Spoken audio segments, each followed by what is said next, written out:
L'établissement est engagé depuis plusieurs années dans une démarche RSO, donc sur plusieurs thématiques, donc les déchets, l'énergie, et ainsi de suite. Donc c'est vrai que sur le bâtiment, sur la baisse, quoi, le coût énergétique, donc on a voulu travailler dessus et donc c'était l'audit énergétique, le préalable pour pouvoir engager sur cette grosse partie des travaux. Donc c'était l'un des enjeux. Après, bien entendu, il y avait aussi la conformité réglementaire.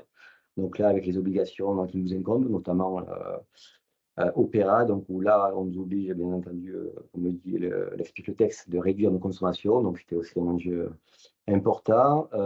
Les coûts de l'énergie. Donc, les hôpitaux, malheureusement, comme tout le monde, on a subi de fortes augmentations ces dernières années, aussi bien sur l'électricité, le gaz ou autre. Donc, c'est vrai qu'aujourd'hui, et dans les années à venir, ce sera un enjeu de plus en plus important. Et donc, réduire ces coûts-là devient indispensable. On a échangé plusieurs fois, on a fait plusieurs réunions. Et ce qui nous a plu dans cette démarche, c'est que c'est vrai qu'on a senti cette société qui a compris les différents enjeux de notre hôpital, notamment parce qu'on est on est un centre hospitalier, on fait partie d'un pôle santé publique privée, et c'est vrai qu'on avait des installations communes avec la clinique. Et donc c'est vrai que cette thématique-là, cette spécificité-là, donc Sobre Énergie l'a bien comprise, voilà, au-delà du sérieux, les coûts qui étaient très intéressants et aussi tout ce qui était lié au sérieux de la boîte avec toutes les certifications que vous avez. On a reçu ce livrable, donc c'est un document assez important d'une centaine de pages, donc on avait peur que ce soit des éléments très techniques, mais non, pas du tout. C'est-à-dire que oui, il y a le technique, mais pas que.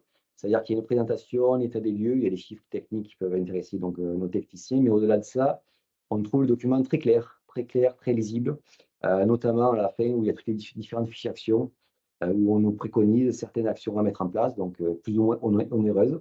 Et après, donc, il y a des propositions donc, d'actions, des différents scénarios. Et donc, c'est à nous de piocher par la suite là-dessus. Et ce qui est intéressant aussi, c'est voilà, il n'y avait pas simplement des actions, il faut acheter ci, il faut voilà, de gros investissements. Non, non. Il y a plusieurs fiches d'actions, comme par exemple, il y a des actions qui nous coûteraient zéro, comme par exemple ajuster nos consignes de chauffage ou de climatisation qu'on ne faisait pas. Donc, je ne savais pas, et donc ils peuvent nous permettre de réduire nos consommations et donc gagner des gains financiers. Donc, il y a des actions à 0 euros et il y a des actions plus importantes, notamment changer les chaudières avec des coûts plus importants et bien entendu des retours sur investissement assez importants. Mais ce qui est intéressant par rapport à toutes ces fiches actions, c'est que voilà, il y a à chaque fois un calcul très clair, les gains énergétiques qu'on pourrait avoir, le retour sur investissement et les préconisations formulées par la société. Donc, on a pu aussi échanger pas mal avec donc vos conseillers. Donc, c'est vrai que c'est un document qui est très lisible, très clair et qui nous permet, nous, après en interne, de prendre des décisions pour savoir quel type d'action on peut mener à court terme, moyen terme et long terme.